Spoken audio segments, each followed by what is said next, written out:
नमस्कार, हमारा नाम है समरीन और आपने देखना शुरू कर दिया है लाइव सिटीज।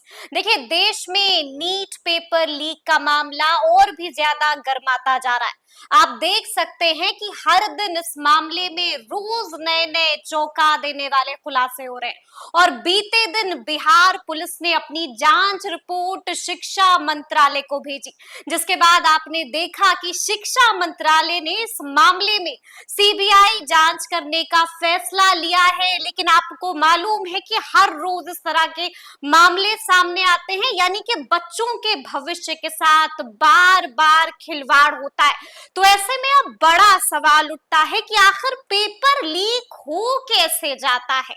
तो आज हम इसी मुद्दे पर बातचीत करेंगे और इस मुद्दे पर बातचीत करने के लिए हमारे साथ सीनियर जर्नलिस्ट ज्ञानेश्वर जी हैं। सबसे पहले हम आपसे जानना चाहेंगे कि आखिर पेपर लीक हो कैसे जाता है। देखिए समरीन, आज तो नेट की बात हो रही है और 18 जून को यूजीसी नेट की परीक्षा हुई थी। अगले दिन ही उस परीक्षा को भी कैंसिल करना पड़ा जी। और यूजीसी नेट की परीक्षा जो 18 जून को हुई थी, उसमें सेंट्रल की साइबर यूनिट्स जो हैं उनको इनपुट्स मिले थे कि परीक्षा की पवित्रता भंग हुई है। बिल्कुल। लेकिन पवित्रता किस तरीके से भंग हुई यह दुनिया अभी नहीं जान पाई। इससे ज्यादा हंगामा नीट को लेकर है जी। लेकिन परीक्षा कैंसिल नहीं हुई है। कल हमने देखा केंद्रीय शिक्षा मंत्री जो धर्मेंद्र प्रधान है, वह फिर से इस मामले की लीपापोती करने में लगे हैं। फिर से लीपापोती करने और में वे लगे। कह रहे हैं कि ये स्थानीय मामले हैं। जी। तो 18 जून को यूजीसी नेट की जो परीक्षा हुई थी, जिसमें देश भर में 9 लाख परीक्षार्थी शामिल हुए थे, अगले दिन ही आपने परीक्षा कैंसिल कर दी। क्या उसमें राष्ट्रव्यापी मामले थे? यह बताया जाना चाहिए। जी, जी, जी। और देखिए, जो आपने सवाल किया कि परीक्षाओं के प्रश्न पत्र लीक कैसे हो जाते हैं, मूल मुद्दा तो यही है। बिल्कुल। और देखिए, क्राइम की रिपोर्टिंग का मुझे अनुभव रहा है। मैं पिछले एक पखवाड़े से गायब था जब यह चिल्को मच रही थी। जी। और जब मैं लौटा तो मैंने इसे समझने की कोशिश की, जांच में लगे पदाधिकारियों से बात की और जो इस गैंग के पुराने खिलाड़ी रहे हैं, जी, जी, जी। उनसे भी संपर्क किया। अच्छा। जी। ठीक है ना? जी। उनसे भी संपर्क किया कि आखिर क्या है, कौन सी व्यवस्था है, कहाँ चूक हो रही है। कहां से पेपर आप लीक करा लेते हैं। बिल्कुल। ठीक है ना? देखिए, अब नया कानून आया है, इस कानून से कितना फायदा मिलेगा मुझे नहीं पता। बड़ी बड़ी बातें हो रही है कि 1 करोड़ रुपए के फाइन, बिल्कुल बिल्कुल, जुर्म और दंड का प्रावधान किया गया है। लोग कह रहे हैं सरकार ने बड़ा फैसला कर लिया। सोचिए, जिस परीक्षा में एक प्रश्न पत्र के लिए 40 लाख रुपए 60 लाख रुपए वसूले जाते हैं एक बच्चे से, उसमें 1 करोड़ रुपए के दंड का प्रावधान क्या है। खैर, हम मूल सवाल पर आते हैं कि प्रश्न पत्र लीक कैसे होता है और प्रश्न पत्र कितने तरीके से लीक होता है। देखिए, सॉल्वर गैंग की बात तो आपने सुनी होगी। जी जी बिल्कुल। उसमें प्रश्न पत्र लीक नहीं होता है। सॉल्वर गैंग जो है, जो ज्ञानी लोग हैं, ज्ञानी बच्चे हैं, वे परीक्षा केंद्र के भीतर बैठ जाते हैं और दूसरे के बदले परीक्षा दे देते हैं। ठीक है। जी, जी। तो ये दूसरी कहानी है। और देखिए, मेरा यह मानना है कि जब परीक्षा के दिन प्रश्न पत्र लीक होता है, जी, डेट ऑफ एग्जामिनेशन उस दिन, तो निश्चित तौर पर इसकी संभावना रहती है कि प्रश्न पत्र जो है वो परीक्षा केंद्र से लीक हुआ है, यानी कि सेंटर से पेपर लीक हुआ है। जी। और यह परीक्षा की शुरुआत के कुछ मिनटों पहले या शुरुआत के कुछ मिनटों बाद लीक हो जाता जी है। बिल्कुल। और उसके बाद वायरल हो जाता है। और ये प्रश्न पत्र वायरल भी हो जाते हैं, दुनिया जान भी जाती है। बिहार ही नहीं, उत्तर प्रदेश, गुजरात, राजस्थान में तो सरकार ही बदल गई, अशोक गहलोत की सरकार, पेपर लीक को लेकर। तो ये एक तरीका है पेपर लीक का एग्जामिनेशन सेंटर से। लेकिन जो नीट में हुआ जी, या फिर यूजीसी नेट में हुआ या फिर उत्तर प्रदेश में सिपाही भर्ती परीक्षा में या आपके यहाँ बीपीएससी में, देखिए, जो हमने समझा है उसमें यह बात स्पष्ट है कि जो आपका हमारा नालंदा है, जी, जहां मुख्यमंत्री का गृह जिला, अभी प्रधानमंत्री नरेंद्र मोदी आए थे, नालंदा विश्वविद्यालय है, ज्ञान का जिला है, क्या इतिहास है। जी जी। तो ये जो नालंदा है ना, ये नालंदा देश भर की परीक्षाओं के पेपर लीक कराने का कैपिटल है। पेपर लीक कराने का कैपिटल है है, नालंदा। वहां हेडक्वार्टर है। जी। और आज से नहीं, हम्म। पिछले 3 दशक से जी। हम्म। पुरानी कहानियां भी बहुत हैं, कभी खबरों के पीछे में हम सुनाएंगे हम्म। कि तब कैसे एक्सरे मशीन लेकर गाड़ी में चला जाया करता था हम्म। और पेपर लीक हो जाते थे। जी। तो देखिए, जब परीक्षा के पहले, एक दिन पहले, 2 दिन पहले, निट में मेरा यह मानना है कि यह पेपर कई दिनों पहले लीक हुआ था, कई दिनों पहले कई लीक दिनों हुआ। पहले लीक जी। हुआ। जी। लेकिन प्रश्न पत्र हम्म। उस किंगपिन के पास रहा। हम्म। और देखिए, जब हमने यह कहा कि नालंदा जो है महा हेडक्वार्टर है, कैपिटल है, कैपिटल है। जी। तो इस गैंग का विस्तार इतना है, हम्म। आप ये कह सकते हैं कि बड़ी बड़ी कंपनियों की तरह जी। नालंदा ने देश भर में फ्रेंचाइजी बांध रखी है। अच्छा, पेपर लीक हाँ, करने की फ्रेंचाइजी। हाँ, गिरोह की फ्रेंचाइजी। जी। जी। जी। और इसका जो सरगना, जिसे हम्म। अभी आप लोग संजीव मुखिया के नाम से जान रहे हैं, हम्म। अब इसमें एक और भी बड़ा प्लेयर हो गया है। अच्छा। अब दोनों में साठगांठ है, जी। जी। या दोनों अलग अलग काम कर रहे हैं, यह हम्म। समझने की बात है। हम्म। जो दूसरा प्लेयर है वह है रवि अत्री। रवि अत्री। जी। उसका भी नाम आ रहा है। बिल्कुल आ रहा है। वह मेरठ जेल में बंद है। हम्म। 10 अप्रैल 2024 को यूपी एसटीएफ ने गिरफ्तार किया था। हम्म। और यह यूपी सिपाही भर्ती परीक्षा का प्रश्न पत्र लीक करने वाला किंगपिन था। किंगपिन था। जी। तो रवि अत्री हम्म। और संजीव मुखिया, संजीव मुखिया। जी। इन दोनों ने मिलकर देश भर में फ्रेंचाइजी बांध रखी है। अच्छा। हम्म। अब आप कहेंगे कि देखिए, निट में जो हमें लग रहा है, हम्म। जिस तरीके से नाम आ रहे हैं, सिकंदर कुमार यादवेंदु, अमित आनंद, फला अनुराग फला, यादव। हाँ जी। हाँ, जी। जो भी आ रहे हैं, ये सब बायर हैं। अच्छा। ये सब बायर हैं, खरीदार। खरीदार हैं खरीदार। जी। प्रश्न पत्रों के। जी। लेकिन समझिएगा, मॉडस ऑपरेंडी को जो 40 लाख रुपया देता है, 50 लाख रुपया देता है, उसे भी प्रश्न पत्र मिलता नहीं है। अच्छा, प्रश्न पत्र पैसा देके भी नहीं नहीं मिलता है। मिलता। अब जी। देखिए सिकंदर कुमार यादवेंदु की कहानी, जी। कि उन्होंने सौदा किया, बिल्कुल। उन्हें प्रश्न पत्र मिला क्या? नहीं उन्हें मिला। प्रश्न पत्र मिल गया होता जी। तो 40 लाख में खरीदते और फिर वे आगे इसे 30 लाख में, 35 लाख में, 40 बेच लाख में देते। बेचना शुरू कर देते। बिल्कुल। तो जी। देखिए, उन्हें तो 32 लाख में मिल रहा था, वे 40 लाख में, वे और लड़कों को अपने कमीशन के, अपने फायदे के लिए 32 लाख का सौदा। तो ये गिरोह क्या करता है? जी। गिरोह के किंगपिन या जो फ्रेंचाइजी में जिस राज्य में ऑपरेटर है, जी। उसके पास प्रश्न पत्र होता है। अच्छा। ठीक है। जी। और परीक्षा के पहले वाली रात को, इसमें भी आपने देखा होगा मॉडस ऑपरेंडी की, बच्चे इकट्ठा किए गए जिनसे पैसे लिए गए थे। जी। जी। उन्हें एक जगह ले जाया गया, चाहे पटना में एक जगह हो, फिर हजारीबाग में हो, चाहे झज्जर में हो, चाहे गोधरा में हो। और इस बार तो एक और भी देखने को मिला। गोधरा में क्या हुआ? तो देखिए, आप सॉल्बस गैंग की बात करते हैं, किस तरीके की गड़बड़ियां हुई। गोधरा में बिहार के बच्चे परीक्षा देने गए, जी। दूसरे प्रदेशों के बच्चे परीक्षा देने गए। क्यों गए भाई? बिल्कुल। और वहां जिस तरीके से गिरफ्तारियां हुई, शिक्षकों की गिरफ्तारियां हुई, ब्लैंक चेक्स बरामद हुए, रुपए बरामद हुए, वहां दूसरे तरीके का सौदा था कि वहां बच्चों को प्रश्न पत्र मिलने के बाद ओएमआर सीट पर जवाब लिखना ही नहीं था। लिखना ही नहीं था। जी। उन्हें परीक्षा केंद्र के भीतर उतने घंटे गुजार देने थे और अपनी ब्लैंक ओएमआर सीट जमा कर देनी थी। इसके बाद शिक्षक, देखिए 3 घंटे का वक्त मिल गया है। बिल्कुल। हम ये कह सकते हैं कि प्रश्न पत्र आउट नहीं था वहां इन बच्चों के लिए। जी। और किसी के पास होगा तो 3 घंटे में जो कोई शिक्षक है, जो कोई जानकार है, वह तो प्रश्न पत्र को सॉल्व कर ही देगा। बिल्कुल। बिल्कुल। सॉल्व कर ही देगा। तो बच्चे खाली कॉपी छोड़ने थे उन्हें और बाद में उसे भर दिया जाना था, जैसा किया गया। तो ये तो गोधरा की कहानी, गुजरात की बात, गुजरात की कहानी। लेकिन प्रश्न पत्र लीक कैसे? चाहे संजीव मुखिया हो, चाहे रवि अत्री हो।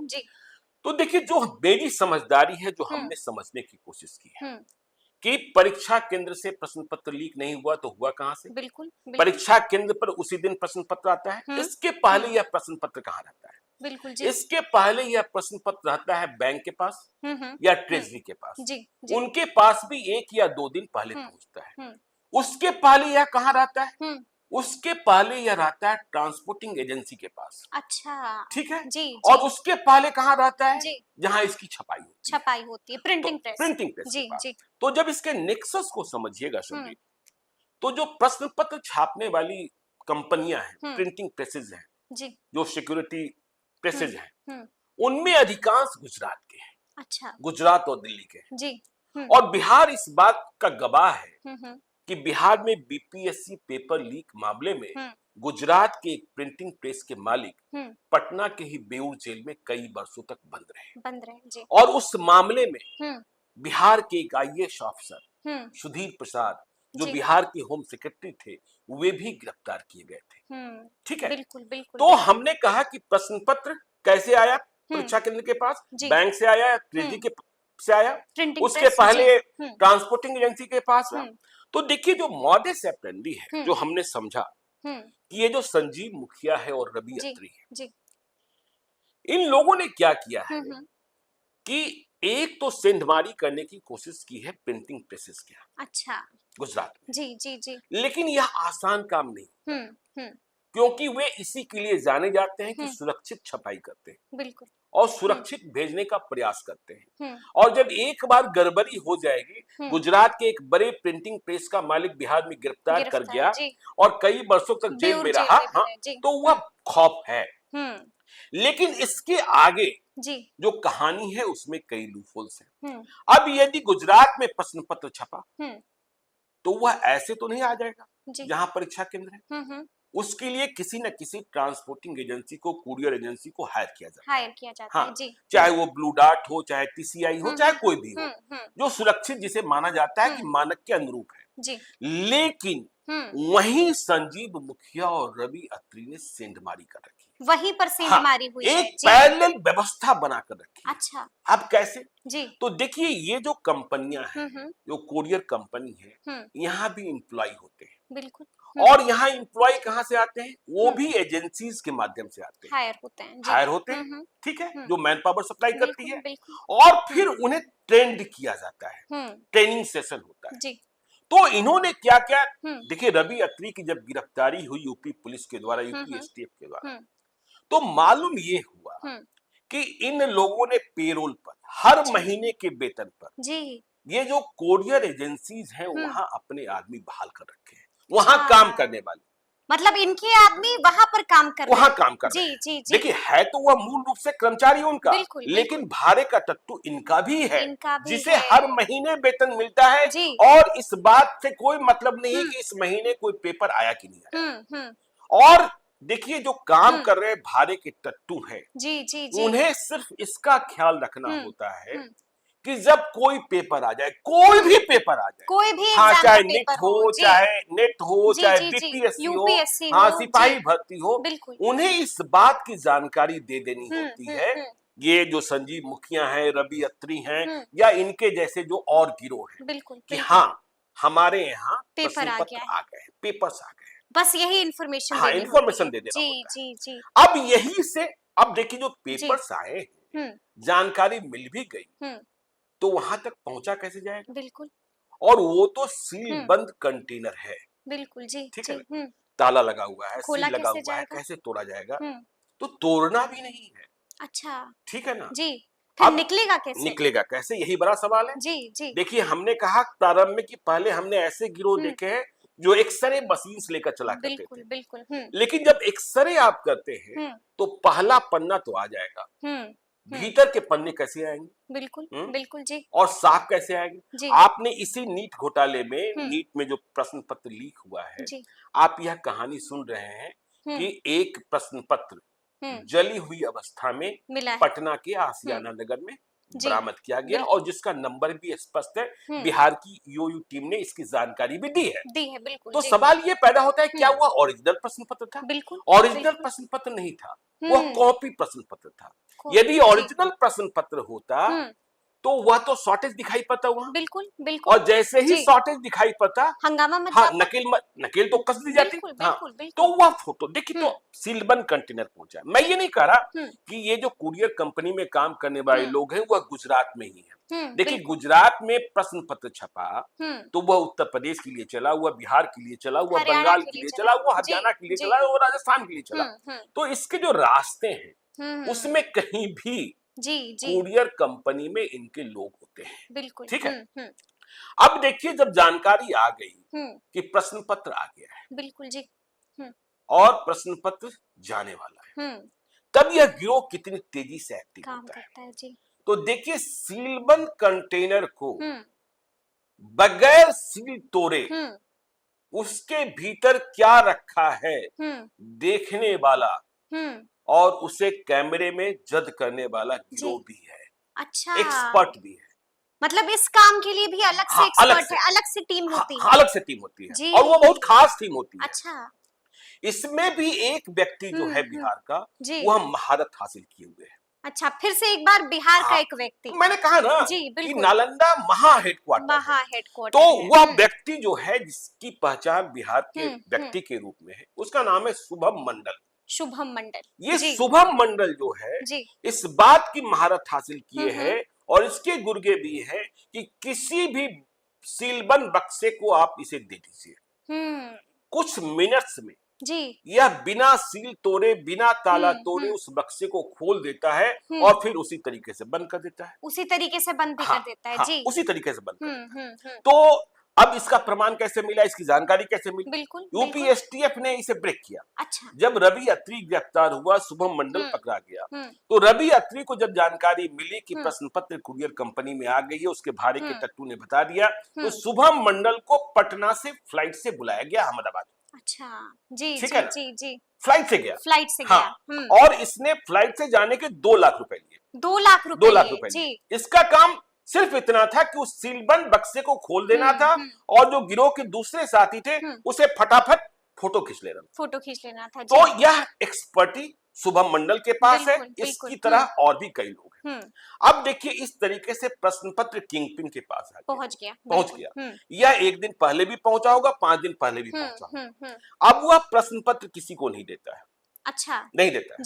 जी। वह अपने गिरोह के बाकी सदस्यों को बता देता है, जो कोर मेंबर्स हैं और जो फ्रेंचाइजी देश भर में बांटी गई है, उसके जो किंगपिन्स हैं, जो ऑपरेटर्स हैं हर स्टेट में, उन्हें बता देता है कि प्रश्न पत्र क्या है, मिल गया है। अब तुम सौदा करो।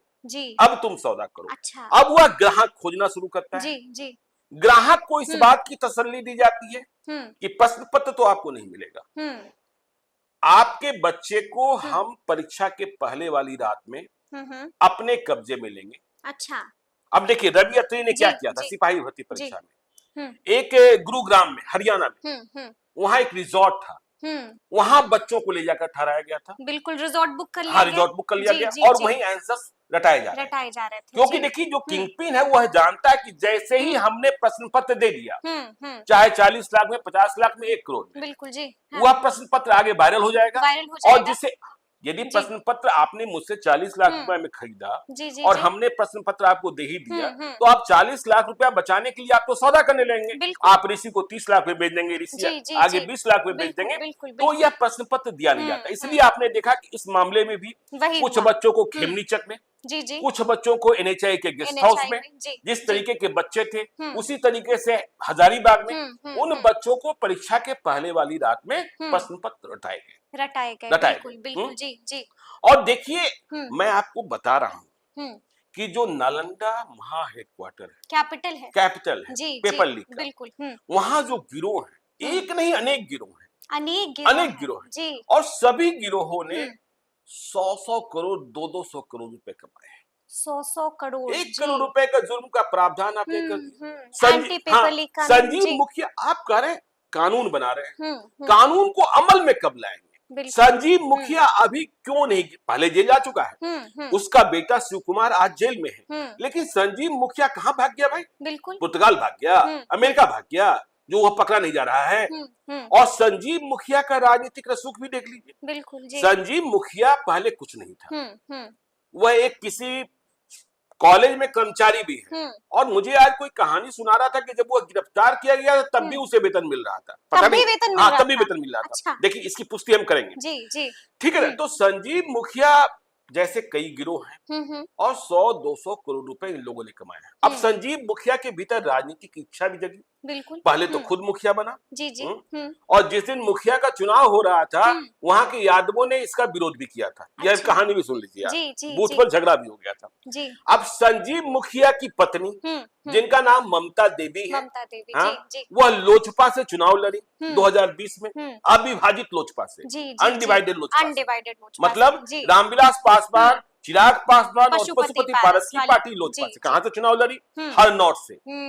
कौन हरनौत? हरनौत, नीतीश नीतीश कुमार का कुमार गृह का, क्षेत्र। बिल्कुल जी। हरिनारायण सिंह से चुनाव हारी, हम्म। लेकिन दूसरे स्थान पर रही। हम्म 38,000 वोट आए थे। हम्म तो प्रश्न पत्र लीक कराने का, लीक कैसे होता है हम्म यह समझने की जरूरत है। जी। और ये जो चेन है ना कुरियर एजेंसीज का, मैं फिर कह रहा हूं जी कि यह लखनऊ में भी हो सकता है, क्योंकि इन्होंने बिल्कुल भाड़े के टट्टू हम्म मतलब मंथली बेसिस पर हम्म बांध रखे हैं। हायर कर हाँ, रखे हैं जी। और बस इतना ही तो उन्हें करना है, बस एक फोन कॉल, एक फोन कॉल कर देना पेपर है। आ गया हाँ, है और जी। फिर एक व्यक्ति को हम्म जब उनकी ड्यूटी हो हम्म आ और वो उन्हें अपने सहयोगी बना, जो ये टट्टू हैं। हम्म अब देखिए, मुझे प्रश्न पत्र लीक करना है, मुझे जी। सीलबंद कंटेनर खोलने हैं, हम्म तो वहां ड्यूटी पर तैनात हैं। यदि हम 50 करोड़ का सौदा करने जा रहे हैं, हम्म 2 करोड़ रुपए दे देंगे तो क्या फर्क पड़ेगा? बिल्कुल क्या बिल्कुल फर्क पड़ेगा? तो बिल्कुल। ये साठगांठ हो जाती है। हम्म और जब आपने एक भाड़े का टट्टू तलाश लिया है, हम्म जी और जी। देखिए, मैं बार बार कहता हूं हम्म कि जब ऐसे तत्व गिरफ्तार होकर जेल जाते हैं, हम्म आम जेल जाते हैं, जी जी। तो उनके गिरोह का विस्तार और भी अधिक हो जाता विस्तार और हो जाता है, और है अधिक हो जाता है, जी। क्योंकि वो हजारों कैदियों के साथ रहते हैं। बिल्कुल और सभी बिल्कुल तो 2 नंबर वाले लोग हैं। जी जी हाँ? जी सभी जी। तो 2 नंबर वाले लोग हैं। बिल्कुल बिल्कुल हाँ? बिल्कुल। अरे भाई, इन्हें तो तो जेल के अंदर भी खिचड़ी पकती है। जेल के अंदर भी खिचड़ी पकती है, जी जेल के जी अंदर भी सौदा होता है। बिल्कुल अब जी। भाई, आप इसकी गारंटी भी तो लेनी होती है कि हम्म हमने आपको प्रश्न पत्र दिया, मतलब हम्म प्रश्न पत्र तो दे नहीं रहे हैं हम्म आपके बच्चे के लिए, हम्म तो आप मुझे समय से 40 लाख रुपए दे दें। बिल्कुल हाँ, जी हाँ, जी जी। इसकी गारंटी भी तो लेनी इसकी भी होती है। गारंटी बिल्कुल। तो ऐसे लोगों को तो पता नहीं स्थानीय जेल में क्यों हम्म रखा जाता है, हम्म यह समझने की बात है। हम्म और देखिए, जल्दी ही आपको हम बताएंगे कि इस गिरोह के हम्म बाकी सदस्य कौन कौन हैं, जो ऑल इंडिया ऑपरेटर्स हैं। All India all operators India जो हैं ऑपरेटर्स जी हैं, जी जी। ठीक है ना? हम्म उनका ताना बाना क्या है? हम्म हम्म? हम्म और नालंदा, जी। नालंदा में कहाँ क्या चल रहा है, यह भी बताने की कोशिश करेंगे। चलिए, तो सुना आपने कि क्या कुछ ज्ञानेश्वर जी ने बताया। देखिए, तफसील से हम लोगों ने आपको बताया है कि आखिर पेपर लीक की शुरुआत होती कहां से है, कहां पर बड़ी चूक हो जाती है। तो फिर ये पूरी बातचीत आपको कैसी लगी है, कमेंट करके हमें जरूर बताइएगा। तो ऐसे तमाम अपडेट्स के लिए ऐसे ही हमारे साथ बने रहिएगा और देखते रहिएगा लाइव सिटीज। बहुत शुक्रिया।